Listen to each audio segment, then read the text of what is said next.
Olá! Que legal ter a sua companhia para a gente desvendar um dos momentos mais importantes da nossa história, hein? Hoje a gente vai mergulhar de cabeça na independência do Brasil e descobrir todos os detalhes por trás daquele famoso grito às margens do Ipiranga. Tudo pronto por aí? Olha só o nosso roteiro de hoje. A gente começa com a chegada da família real, depois passa pela tensão que levou à decisão de Dom Pedro, revive o grande momento do grito, dá uma olhada na famosa pintura que retrata tudo isso e, claro, no final tem um quiz para testar o que a gente aprendeu. Então, bora lá! Ok, vamos começar por aqui.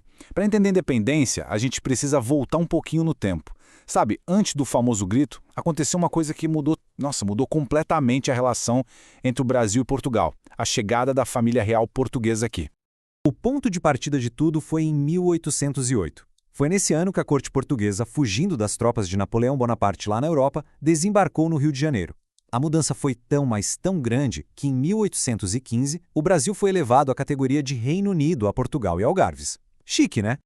E o que isso significou na prática? Bom, por um tempo, o Brasil virou o centro de todo o Império Português. Imagina só a cena. A antiga colônia, de repente, era a sede do poder. Essa foi uma virada de chave, assim, fundamental na nossa história. Agora, vamos para o nosso próximo ponto e ver como as coisas começaram a esquentar de verdade. Porque essa nova posição do Brasil como centro do império não agradou todo mundo, especialmente lá do outro lado do oceano, em Portugal. Pois é, a resposta é um sonoro não. Assim que a ameaça de Napoleão acabou lá na Europa, a elite política em Portugal começou a pressionar por mudanças. Eles não estavam nem um pouco felizes com o poder que o Brasil tinha ganhado, sabe? E aí a situação ficou tensa. As cortes, que era tipo o parlamento português da época, queriam rebaixar o Brasil de novo à condição de colônia. E para isso, exigiram o retorno imediato do príncipe regente, Dom Pedro. Olha que até foram eleitos deputados brasileiros para defender nossos interesses em Lisboa. Dos 70 eleitos, só 49 conseguiram ir, mas chegando lá, a pressão para que o Brasil perdesse sua autonomia era gigantesca. Diante dessa pressão toda, Dom Pedro teve que tomar uma decisão que mudaria absolutamente tudo. E essa decisão tem um dia e um nome muito, mas muito famosos na nossa história. Vamos ver qual foi. Foi o Dia do Fico. No dia 9 de janeiro de 1822, Dom Pedro declarou em alto e bom som que não ia obedecer às ordens das cortes e que ia ficar no Brasil. Esse foi o primeiro grande ato de desafio dele e um passo, assim, decisivo para a independência. E com o dia do fico, o caminho já estava meio que traçado, né? Agora a gente vai para o clímax da nossa história, o momento que todo mundo conhece, o famoso 7 de setembro. Agora vamos fazer um exercício de imaginação. Quando se fala do grito da independência, qual é a primeira imagem que aparece na cabeça? Geralmente é o Dom Pedro num cavalo lindo, imponente, com a espada para cima, cercado de soldados. Mas será que foi exatamente assim? Olha que fato curioso! A realidade histórica é um pouquinho diferente daquela pintura famosa. Relatos da época indicam que a comitiva viajava em mulas, que eram bem mais resistentes para viagens longas e não em cavalos de raça. É um detalhe pequeno, mas que aproxima a gente do que realmente aconteceu.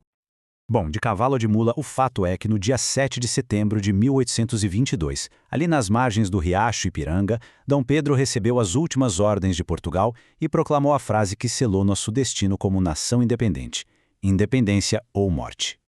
A imagem que a gente tem desse momento histórico foi, em grande parte, construída por uma obra de arte.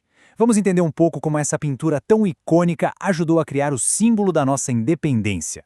Este aqui é o famoso quadro Independência ou Morte, pintado por Pedro Américo muitas décadas depois do acontecimento. O objetivo do artista não era ser um retrato fiel da realidade, sabe? A ideia era criar uma imagem heróica, grandiosa, para celebrar e glorificar o nascimento do Brasil como uma nação, com Dom Pedro I como a grande figura central de tudo. Depois de tudo isso que a gente viu, fica uma pergunta importante para a gente pensar um pouco. Será que um evento tão grande, tão complexo como a independência de um país pode acontecer em um único dia? Então, a verdade é que não. O 7 de setembro foi um momento simbólico. Foi o grito que oficializou a separação. Mas, como a gente viu, a independência foi um processo longo, que começou lá atrás, em 1808, com a vinda da família real, e foi sendo construído passo a passo. Muito bem, agora que a gente já percorreu toda essa história, que tal testar um pouco os conhecimentos? Chegou a hora do nosso quiz. Vamos lá, primeira pergunta. Qual evento é considerado o verdadeiro início do processo de independência do Brasil? Vou dar 5 segundinhos para pensar. Se a resposta foi a chegada da família real em 1808, parabéns, acertou em cheio. Foi esse o evento que mudou o status do Brasil e que deu o pontapé inicial para tudo. Segunda pergunta. Em que data Dom Pedro declarou que ia ficar no Brasil, no famoso Dia do Fico? Mais 5 segundos. A resposta certa é 9 de janeiro de 1822, uma data super importante que veio antes do 7 de setembro. E a última pergunta do nosso quiz de hoje. Quem foi o artista por trás daquela pintura heróica e super famosa da independência? Valendo! Isso mesmo, foi Pedro Américo. Ele foi o responsável por criar a imagem mais conhecida da nossa independência. E com isso, a gente fecha a nossa análise de hoje. Agora fica uma pergunta para todo mundo refletir. Se estivessem no lugar de Dom Pedro, teriam ficado no Brasil ou voltado para Portugal? Contem pra gente aí nos comentários. Agradeço muito a companhia e até a próxima!